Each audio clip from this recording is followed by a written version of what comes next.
Yo, what's up? Welcome back to another quick Flutter tutorial. In this one, I'll show you how we can code a workout tracker using Flutter. So the user can create a workout, and each workout contains exercises which the user can also create by giving a weight, the number of reps, and the number of sets. The user can then check off each exercise once they are completed, and we will track these every day using a nice heat map.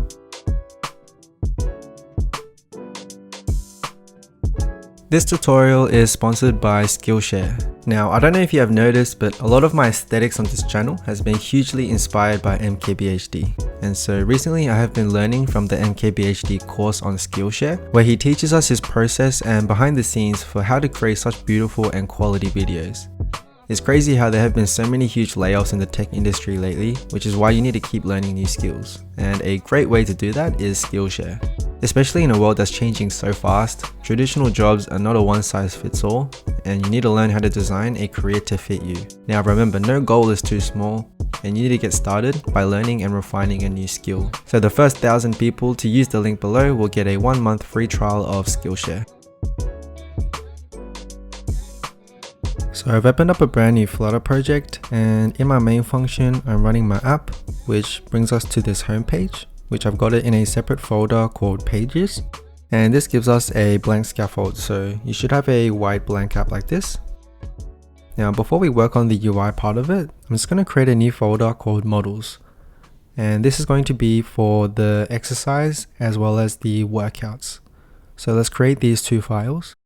And starting with the workout, I want to create a class called Workout, and each workout is going to have a name and a list of exercises in this workout. So let's create the constructors for these. Now this exercise we're going to create right now, so let's go class exercise, and for each exercise it's going to need a name, the weight, the number of reps and the number of sets, as well as a boolean for whether this is completed or not. So let's come back to our workout and import this exercise that we just created. So each workout is going to have a list of exercises.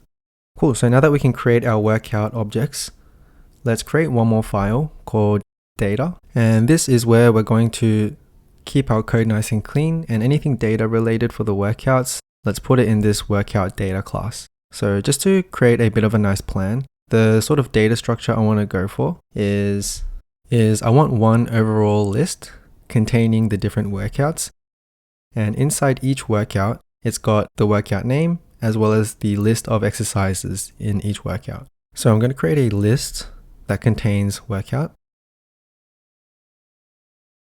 and just to show you as an example, let's create a default workout. So if I create a workout object, let's create a name, let's just call it upper body.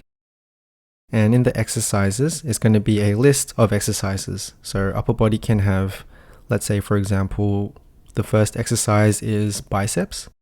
And then we can just give it some numbers here.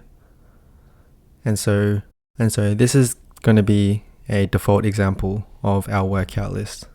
And before we fill out the rest of this class, let's just create a bit of a plan for what we're going to do. Okay, so we're just going to comment this for now.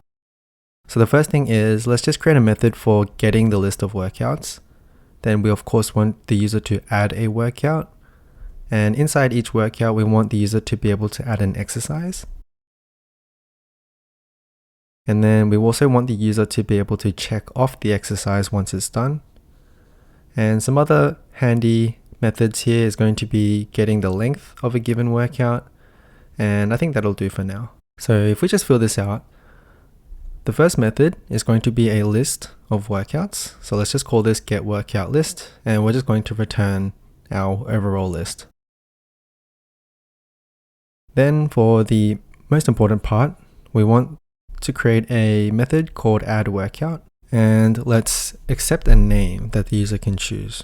Okay, so let's add it to our overall workout list and give it the name. And for the exercise, let's just give it a blank list so that they can create exercises later, which we're going to need the method for that one as well. So for void add exercise, we need to know which workout, and we need to know the workout name the exercise name, and all of the other properties for the exercise, right?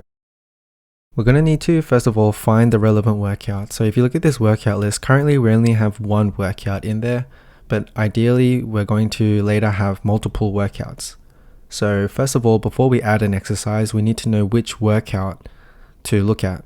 So we have to find the relevant workout. So to do this, let's just call it relevant workout, and going through the workout list, let's find the first time where the workout name is the same as the workout name that we're trying to add the exercise to.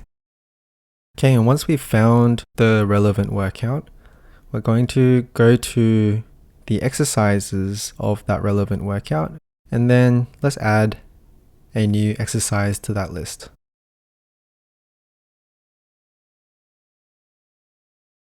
Cool. And now to check off an exercise, again, we need to know which workout we're looking at and also which exercise we're looking at. So similar to before, we're going to go through our workout list and try to find this relevant exercise. Okay, so firstly, we need to find which workout we're looking at. So that's going to be the same as this bit of code. Now you can see we're going to probably use this multiple times, right? So I'm just going to separate this out and create a bit of a helper method below. So I want a method that returns the relevant workout object given a workout name. Okay, same thing for the exercise. So I'm going to call this getRelevantWorkout, and given a workout name, let's paste that code in that we did before, and let's just return the relevant workout. Okay, so now we can just say, for finding the relevant workout, we can just call that method. Now I want to do the same thing for getting the relevant exercise. So given a workout name and the exercise name, let's try to find the relevant workout first, and then inside that workout, let's find the relevant exercise. Now let me know below if you're not sure what is really going on. I'll try to come around and help. So comment below. But once we found the relevant workout, let's do the same thing as before, and going through the exercise list, let's find where the name of the exercise is the same as the one that we are looking for. Cool, so these two methods should help us a lot. Okay, so to check off the exercise, let's find the relevant exercise that we're looking at, and then, so this is going to be the Boolean. So for the particular relevant exercise, you can see that there's an isCompleted option, and we're just going to put an exclamation mark in front of it, which just means to do the opposite. Okay, so we can just check it on and off. And then for this one, I'm just going to put this at the top because it's a very basic function. So this one's going to be helpful for later when we have to know how many exercises to print on the list. So given a workout name, let's just return the number of exercises in that workout. Cool, so far so good. So now for the state management, we're going to use a simple state management solution called provider. So let's import that in our pubspec.yaml. And in our workout data, we need to extend the change notifier. So what we need to do here is to add the notify listeners to each of the methods that require us to update the state. So if we add a new workout, then for sure we need to notify the listeners. Same as if we add exercise, and also when we check off the exercise. And that's it. So if we come back to the main.dart file, let's just grab this, and we have to wrap it in a change notifier provider. So for the create, we're going to need to give it our workout data, and in the child, just return our material app. Cool, so now let's start building our UI in the home page. So let's start off with a simple app bar, just saying workout tracker. And in the body, let's create our list view. Now for the list view builder, I made a separate tutorial on list view builders if you need, but let's return a list tile. And just to show you how it works, if I just have a text widget just saying LOL, it will print us a list of these tiles. Okay, and we have to specify the item count. So if I say 3, then it'll just print 3 of them. Now, for us to access our workout data, let's wrap our scaffold. So let's grab this, and we want to use a consumer. So make sure to import the consumer widget from the package. And in the builder, we can return our scaffold. So this is how we consume the data from our workout. Now, if you look at this value, then we can say value dot, and remember we made that method earlier for getting the workout list. And then we can just say dot length. So that'll tell us how many workouts we have in that workout list. So currently we only have one workout, so it's only printing one object in there. So if I say, for example, have another workout, then we have 2. So let's come back to our list view builder, and instead of just printing LOL, let's try to print the corresponding workouts. So let's go value dot get the workout list, and going through the index, let's just print the name. So there's our first workout. Now if I have another workout, let's call it, say, lower body, then you can see it prints out everything we have in that list. Sweet. Now the first thing to do is let's create a floating action button so that we can allow the user to create a new workout. Okay, so let's create this method real quick. And for the child, let's just use a plus button. And essentially in this create new workout method, I just want to show a dialog. So we're going to return an alert dialog. And again, just to show you what this is doing, let's just save this. It'll show a little pop-up dialog like this. So in the content, let's use a text field so that we can get the user to input some information. So once the user inputs some information, we're going to need some buttons to save as well as cancel. So I'm just going to use a couple material buttons here.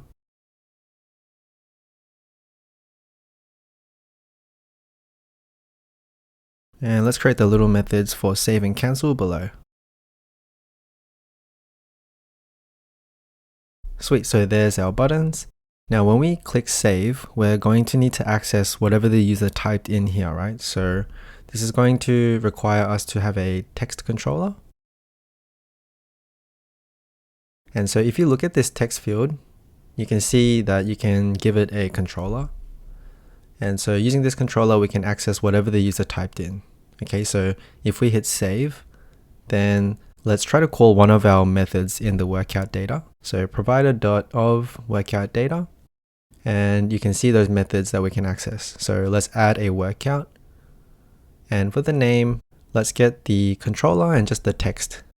And this code is fine, but let's just make it a little bit more cleaner, I guess. So I just want to create a new string called new workout name and grab the text from the controller and just give it that string.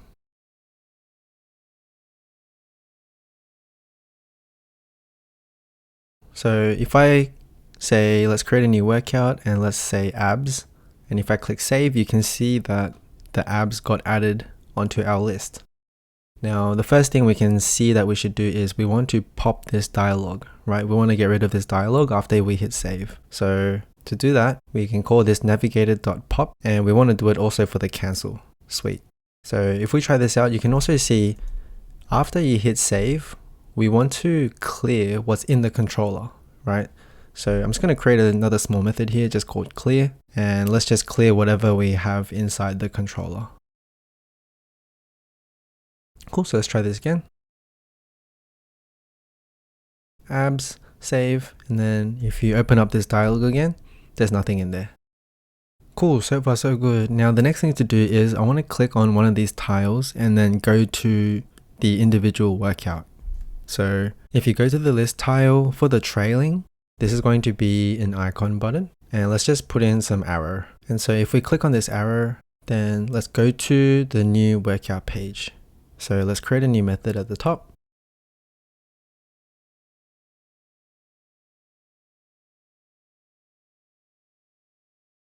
So to go to a new workout page, first of all, let's make sure that we know which workout name we're going to.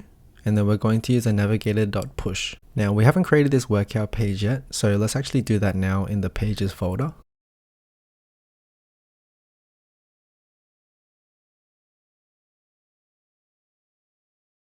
Let's just create a scaffold inside here. And the first thing is, let's just pass through a workout name and display it in the app bar. So coming back to the home page, let's import the workout page we just created, and it should still have a red squiggle because we need to give it the workout name. Cool, and then coming back to our onPressed down here, so we need to give it the parameter. So let's give it the workout name and let's see if this works. Yay, if we click, we can see that the workout name is there. Okay, what else? Now that we're in this workout page, let's display the exercises in the workout. So let's wrap this scaffold in the consumer widget like we did before so that we can access the workout data.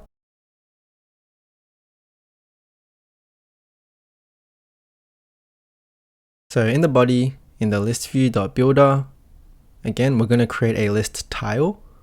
And for the title, you can see it's going to create an infinite amount. So let's specify the item count. So remember we had this number of exercises in workout method from before.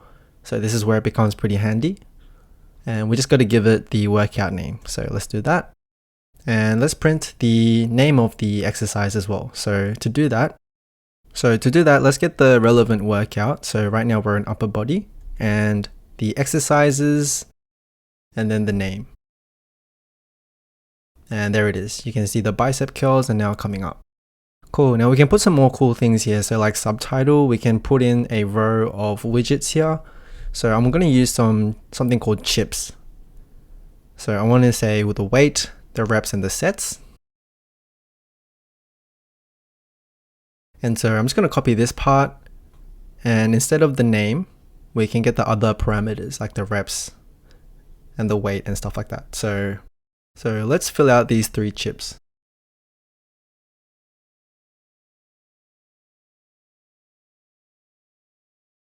Sweet, looking good. Now, if I want to decorate this further, we can wrap this in a container and then give it a color. And if we want to decorate this later on, it's going to get quite verbose. The code is going to get quite hairy here. So I'm just going to create this in a separate file. So let's create a new folder called components. So this is where I like to give the exercise tile to separate out the code a bit. So let's copy the list tile that we had before, and let's think about the few different parameters that we have to pass through. So the first thing is the exercise name and the properties of each exercise.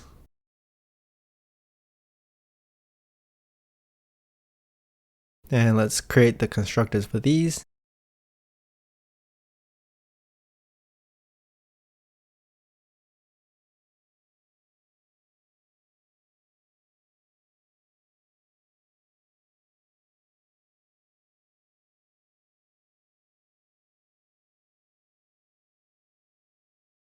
And so if I come back to the workout page, we can now get the exercise tile, which is what we just created, and just pass through the 4 parameters or the 5 parameters here. So you can see this way the code becomes much more cleaner. And if you need to do some more decorating in the exercise tile, you can go to that individual Dart file to switch it up. So hopefully that made sense. Just let me know below if you need any more help on what we just did. But we'll leave the decorating for a bit later on. Now, in terms of the functionality, I want to also have a checkbox here. So in the trailing, let's include a checkbox. And for the value of the checkbox, that's going to be the boolean for if it's completed or not. And the onChanged requires a function. So let's also create that as a parameter at the top. And I'm actually going to change this to onCheckboxChanged just to be more specific. So coming back to the workout page, we've got a red squiggle because we have to fill out one more thing.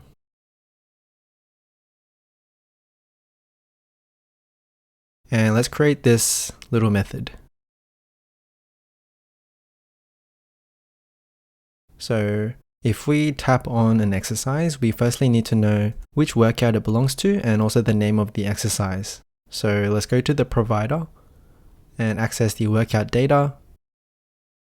And this is where we can access the method check off exercise that we created earlier. Cool, so there's our checkbox. Let's see if it works. Now I'm trying to tap on it, but it looks like it's not really working. And that's because we have to give it these parameters, workout name, and also the exercise name. And also if you come back,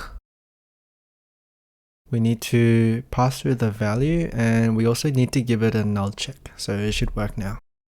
So let's just try this again, and there we go. Sweet.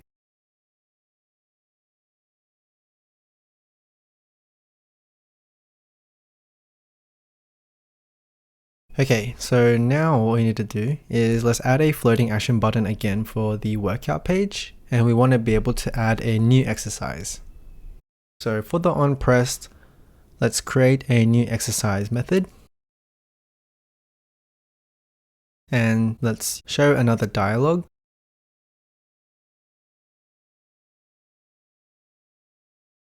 And for void functions, we don't need these parentheses. Cool, so there's our alert dialog. Now in the content, it's going to be similar to the one we had before, but we're going to need a few more text fields for this because we need to get the name, but also the weight, reps, and also sets. So let's create the text controllers, but we're going to have 4 of these ones.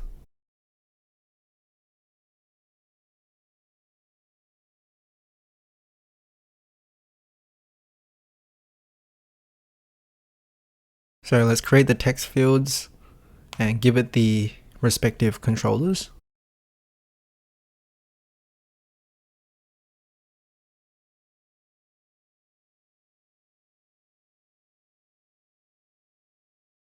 And also in the actions, remember we have to have the 2 buttons, so save as well as cancel button. So I'm just going to copy it from before because it's going to be similar.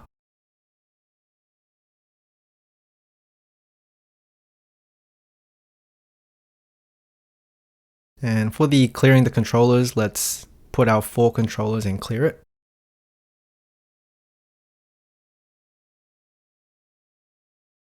Cool, and now for the method, it's not add workout, we're going to add an exercise.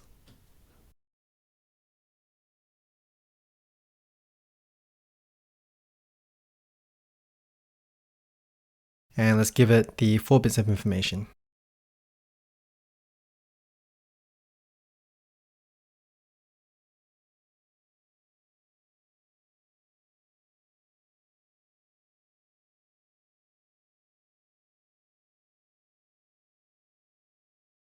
Sweet, so there's the 4 text fields. So let's see what happens if we submit it. Cool, we can put in a new exercise. Nice. By the way, this dialog box looks like, because we have it in a column, it's really big. So what you can do is change the main axis size to be the minimum main axis size. And yep, that looks much better. Okay, cool. Now that everything's ready and the states are working properly, we can add new exercises and all that. If you restart this application, it's always going to go to the default state. So what we need to do now is to store the data onto the local device so that anytime we open this app, the previous data has been saved. So what we're going to use is we're going to use Hive, which I've made a separate tutorial for, so make sure to check that out. But I can show you how to do it now. So first of all, go to your pubspec.yaml and we're going to need to import these 2 packages. So the Hive and the Hive Flutter. So make sure to save that. The first thing we have to do is go to your main.dart file, and in your main function, we have to first of all initialize Hive, and then we have to open a Hive box. And these are asynchronous functions, so let's change the main to an async, and let's await, and let's initialize the Hive, and then also open a Hive box. So the Hive box is basically the database. Let's call it workout database. And then going to our data folder, let's create a new file called hive database.dart and implement our local database all in here. Cool, and like what we did before we code anything, let's first of all have a bit of a plan. So the first thing is we need to reference our Hive box. And we need to check if there's already data stored, because if there isn't, we have to record the start date. So this workout tracker, we want to track the workouts that we complete sort of on a daily basis. So let's create another method to return our start date. And the two most important functions here is going to be the write data and also the read data. Then we can check if any exercises has been done so that we can show the completion on a nice heat map. And I'll explain a little bit more later about the heat map, but we're going to need this method to return the completion status of a given date. So it's going to be just a true or false. And a couple other really important methods that are going to help us is for Hive, you can mainly store just the primitive data types. So like you can just basically store strings, integers, and just those basic data types. And we have a exercise and a workout object, right? So if you want to store those, you have to do some extra custom setting up with type adapters using Hive. And you can definitely do that, but I just want to keep this a little bit more simple, and I think we can convert it ourselves. So I just want to convert our exercise and workout objects just into a list of strings that we can just store in our Hive database. So I'll show you what I mean by that.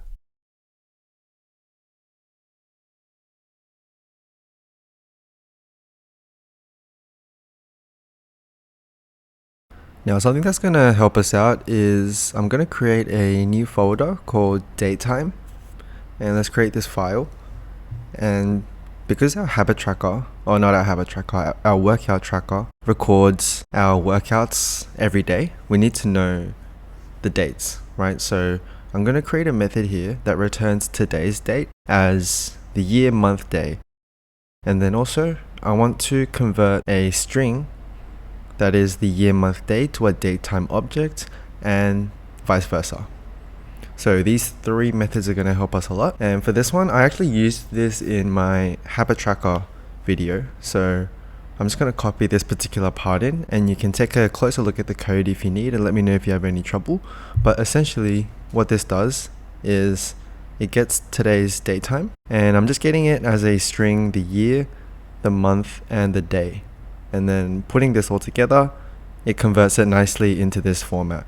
And then for this second method, given a string that is year, month, day, we can convert this to a datetime object. So later when we use a heat map, it's going to be useful because it requires us to give it a datetime object. And then we want the vice versa of this. So given a datetime object, let's convert it to a string that is the year, month, day. So the reason why we need to convert between the two is the heat map wants it as a datetime object, whereas in Hive, I just want to store it using the year, month, day, just as a basic string. Okay, and the other couple of functions that's going to help us out is, remember how our workout is an object? And so to store this in Hive, I just want to convert this to lists. Okay, so for example, we'll just get the names and say like upper body, lower body as strings, and then we can store this list into Hive. And same thing for the exercise, this is an object, but let's just store this as a list of strings. Okay, now the exercise one's going to be a little bit more complicated because there's a lot more properties for each exercise. So you can see the way I'm going to store this is we're going to have one overall list that contains another list for the workout, like upper body, and then the upper body workout has another list of individual exercises. Okay, and we're going to store this into Hive. Again, just to save time, I'm going to copy this particular methods in. So given a workout list, we're going to go through using a for loop, and let's just add the name only. And same thing for the exercises. So given a list of workouts again, we want to kind of create this overall exercise list as we discussed earlier. So we're going to do a quick for loop going through each workout, and then we're going to get the exercises from each workout. And then for each workout, so like for example upper body, we're also going to do another for loop just to go through each individual exercise, and we're going to add the properties as a list of strings. Okay, so we're going to get this overall list. You can just copy this code And if you have any problems with it, understanding, just let me know and comment below so I'll try to help you out. But these two methods are going to be very handy for us when storing into Hive. Now the first thing to do is we need to reference our Hive box. So that's the database that we opened up in our main.dart file. And what did we call this box? Workout database. Now we can start filling these methods out. So the first thing is just a boolean, so a true or false, where we need to know if any previous data exists. So let's just check in this box. If it's empty, then let's just do a quick print and say, okay, previous data does not exist. Else, let's just print previous data does exist. Now, if previous data does not exist, then let's put in the start date as today's date.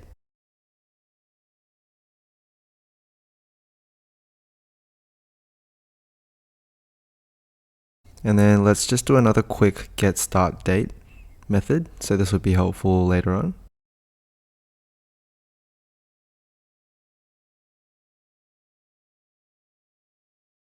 So here we can put the start date, and then here we can get the start date. Okay, now for the most important two methods. So starting with the writing the data, let's call it save to database, and let's give it a list of workouts. So firstly, we need to convert these workout objects into lists of strings so that we can save it into Hive.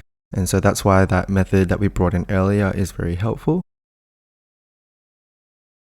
And same thing for the exercise.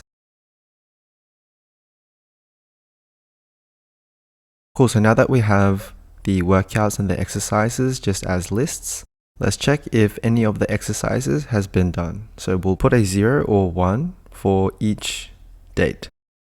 So if exercise completed, which we haven't filled out yet, so let's try that now. It's going to be a boolean, let's call it exercise completed, and given a list of workouts, let's just check if at least one workout has been done. So going through each workout, let's just do a quick for loop. And then going through each exercise in a workout, let's just see if any of them are completed. Okay, and if none of these returns true, then just return false.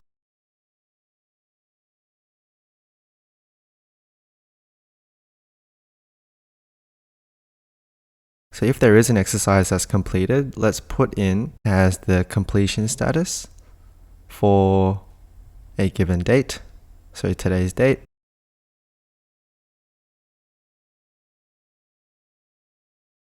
Let's put in 1. Else, let's put in 0.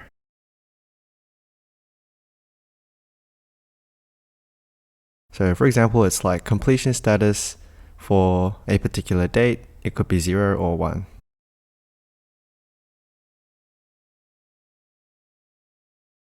And now we can save it into Hive. So let's put it into the box and just save the workouts as well as the exercise.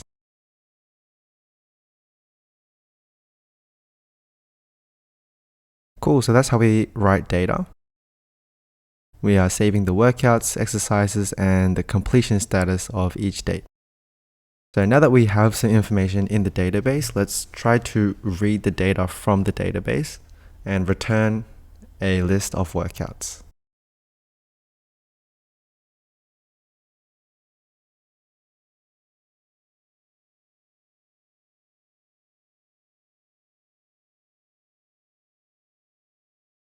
So firstly, let's get the workout names. And then let's get the exercises. And remember, these will be just a list of strings. So let's try to create the workout objects. Going through all of the workout names, each workout can have multiple exercises, right? So let's create an exercise for each workout.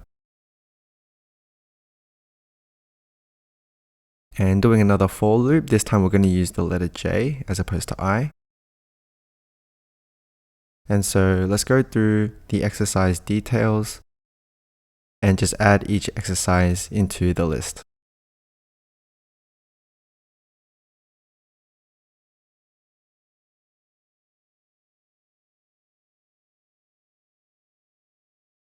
So if you have any problems with understanding any of this, like I said, just comment below with a timestamp so I can come around and try to help you out.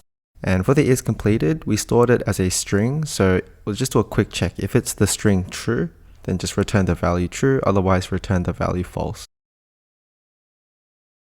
Cool, and then finally we can create the individual workout and give it the exercises in the workout. And let's add this individual workout to our overall list.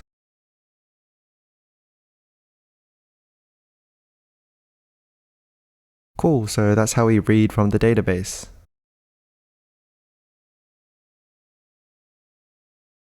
So again, just to recap, in the Hive database, we stored it as a big list like this, right? So we're going to just convert. So what we did is we just converted these lists into workout objects that we can display back in our app. Oh, by the way, looks like we put the exercise completed method under the wrong comment. Yep, that should be correct. And let's fill out this one last method. So this is going to be helpful for the heat map. So remember we stored the completion status. So let's try to return and get the completion status given a date. So we're going to return obviously either 0 or 1. Now if there were no entries for a particular date, then we'll get null. So in that case, let's just return 0.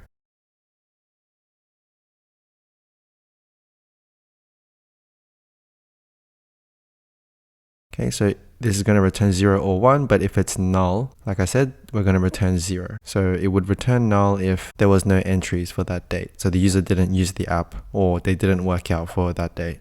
Cool, and we've essentially filled out our Hive database. Okay, so how do we actually connect this back to our app?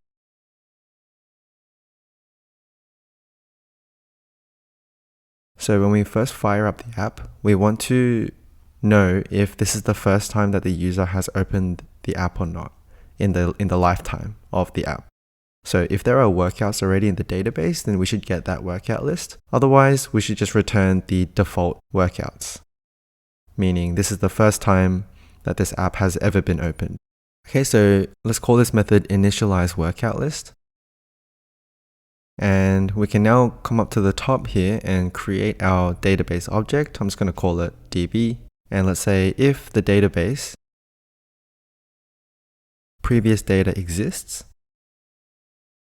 then we should read from the database, right, that the user already saved from before. Else, this is the first time that the user has used the app, in which case we're going to use the default workout and let's save that into the database.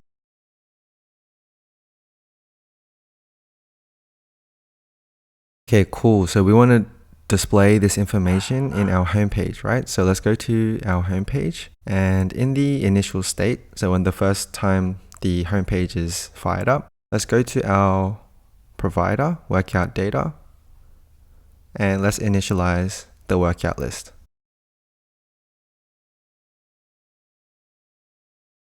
Okay, so it looks like we have an error because we used a database already. So let's just change it to workout database 1 so that we can just start fresh and check out how this app works. Cool, so now we need to make sure that we save the information to the database anytime that the user makes a change. So the user is going to make a change when they add a workout, so we should save the database there. Also, if they add an exercise, we need to save the database. And finally, when they check off an exercise, we need to save the database. And that's it. So let's test this out.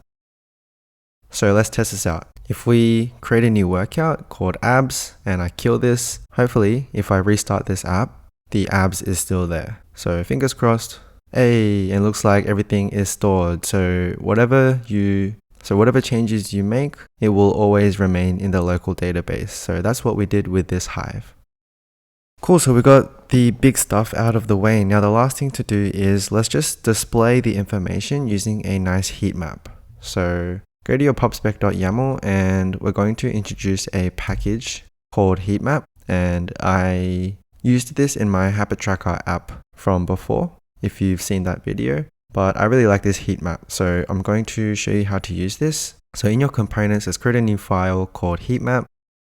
and I'll show you quickly how we can implement this. So let's just create a stateless widget called my heatmap, and we need 2 bits of information. So we need to know the datasets and the start date. I'll make sure to link this package below so you guys can take a closer look at it, but I'll show you how to implement it here. So let's just give it some padding, and then in the child, let's introduce the heat map, and let's start filling this out. So the start date, you can see it's a date time. So let's create a date time object given the start date. And for the end date, I'm just going to say now, but let's add a duration of 0 days. So what that means is it's only going to show from the start date to today. But if you want to display some more dates further from today, then you can just change this function. So I'll just leave it like that so that you guys can change it easily. And for the datasets, just give it the datasets. And now for the colors, here it's just all about the decoration. Okay, so for me, I'm just gonna have the default color to be gray, the text color to be white, and just some little properties here. This stuff you guys can play around with. And for the color sets, you can actually add more colors. So for my heat map in the habit tracker, I made it so that depending on how many habits I completed, it will show a stronger green. But just to keep this one simple, if you did any exercises, then show green, otherwise don't show any green. Okay, so coming down to our scaffold, let's put our list view builder in an overall list. And at the top, I want the heat map, and below it, I want the workout list that we had before. So you can see we need to fill out these 2 things. So let's come back to our workout data, and let's finalize some finishing touches to display in our heat map. So let's just go to the very bottom, and let's fill out these couple things. So let's get the start date.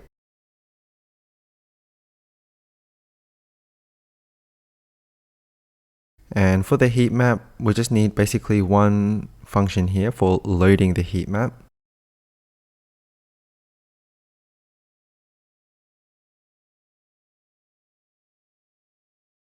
And we need to know how many days to load. So we need to know the days in between from today compared to the start date.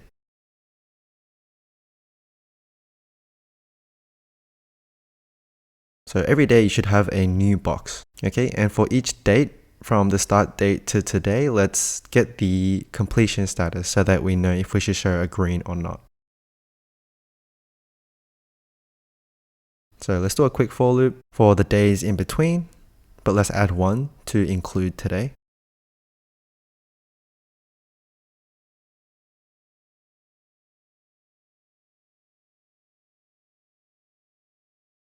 And let's grab the completion status.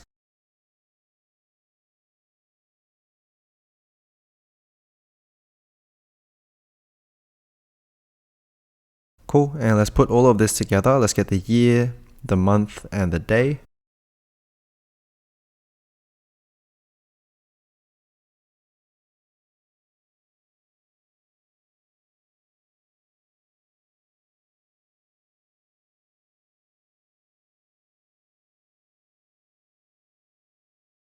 And I'm just going to call this the percent for each day, but our percentage is just going to be 0 to 1. But later, if you want to customize it, then you can do that here.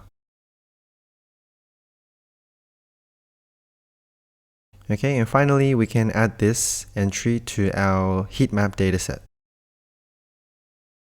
So let's actually create this at the top.